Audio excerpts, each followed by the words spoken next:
नमस्कार।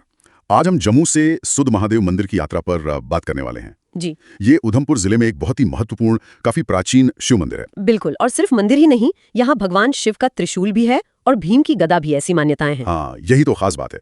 तो हमारे पास जो जानकारी है उससे समझने की कोशिश करते हैं कि वहां तक कैसे पहुंचा जाए और क्या क्या ध्यान में रखना चाहिए। जी, तो सबसे पहले दूरी की बात करें। जम्मू से सुध महादेव लगभग मान लीजिए 110 से 120 किलोमीटर, ओके। और सड़क से जाने में करीब 2.5 से 3 घंटे का समय लग जाता है। ये थोड़ा ट्रैफिक और सड़क कैसी है उस पर भी निर्भर करेगा। 2.5-3 घंटे। ठीक है, तो अगर सड़क से जाना हो जैसे अपनी गाड़ी से, हम्म। क्या ये ठीक रहता है? हाँ, अपनी गाड़ी शायद सबसे सुविधाजनक है। रास्ता NH44 से जाता है, फिर चेनानी रोड और उसके बाद चेनानी बेश्ती रोड। अच्छा। रास्ते में नज़ारे बहुत अच्छे हैं, पहाड़, हरियाली। हाँ, पर पहाड़ी रास्ते हैं, कहीं कहीं थोड़े मतलब उबड़ खाबड़ हो सकते हैं। तो थोड़ी ऊंची गाड़ी बेहतर। हाँ, या तो ऊंची गाड़ी हो या फिर थोड़ा ध्यान से चलाना पड़ता है। समझ गया। और अगर टैक्सी करनी हो वो आसानी से मिल जाती है जम्मू से? जी हाँ, टैक्सी भी आराम से मिल जाती है। प्राइवेट टैक्सी हायर कर सकते हैं। किराया थोड़ा गाड़ी के हिसाब से अलग होगा, हैचबैक, सेडान या SUV। अंदाजन कितना? अंदाजा मतलब एक तरफ का कुछ 1000 रुपए लग सकता है। आजकल तो मेक माई ट्रिप या हरी अप कैब्स जैसी साइट्स हैं, पर मेरा सुझाव है कि लोकल ऑपरेटर से एक बार बात कर लें तो बेहतर रहता सही है। कहा। अच्छा, ये तो हुए प्राइवेट वाहन। क्या बस वगैरह भी चलती हैं, पब्लिक ट्रांसपोर्ट? हाँ, JKRTC की बसें हैं, जम्मू कश्मीर रोड ट्रांसपोर्ट की। लेकिन हो सकता है कि सुधमादेव तक सीधी बस ना मिले। तो फिर कैसे? एक तरीका यह है कि जम्मू से चिनानी तक बस ले लें।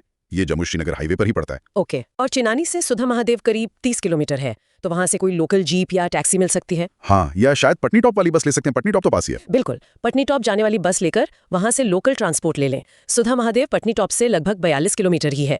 JKRTC की वेबसाइट या रेड बस पर चेक करना ठीक रहेगा टाइमिंग वगैरह के लिए। ठीक है। और जो लोग मान लीजिए फ्लाइट से या ट्रेन से जम्मू आ रहे हैं, उनके लिए सबसे नजदीकी एयरपोर्ट तो जम्मू एयरपोर्ट ही है, IXJ, और railway station Jammu Tawi, JAT। दोनों जगहों से कैब या टैक्सी आसानी से मिल जाती है सुधा महादेव के लिए। आपने शुरू में त्रिशूल और गधा का जिक्र किया था। सुधा महादेव नाम के पीछे भी कोई कहानी है इससे जुड़ी हुई? जी हाँ, जो मुख्य कथा है वो त्रिशूल से ही जुड़ी है।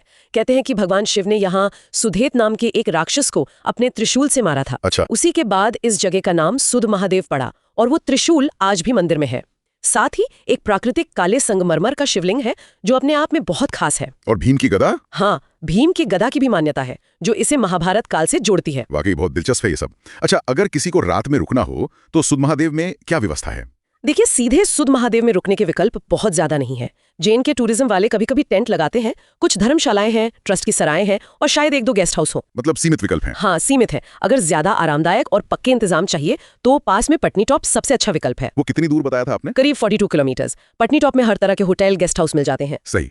अच्छा, मंदिर के दर्शन के अलावा आसपास भी कुछ है देखने लायक? हाँ बिल्कुल, मंदिर के पास ही गौरी कुंड है, एक पवित्र झरना है जहाँ माना जाता है माता पार्वती स्नान करती थी। अच्छा। और यहाँ से करीब 8 किलोमीटर दूर मानतलाई है। कहते हैं कि शिव पार्वती का विवाह वहीं हुआ था।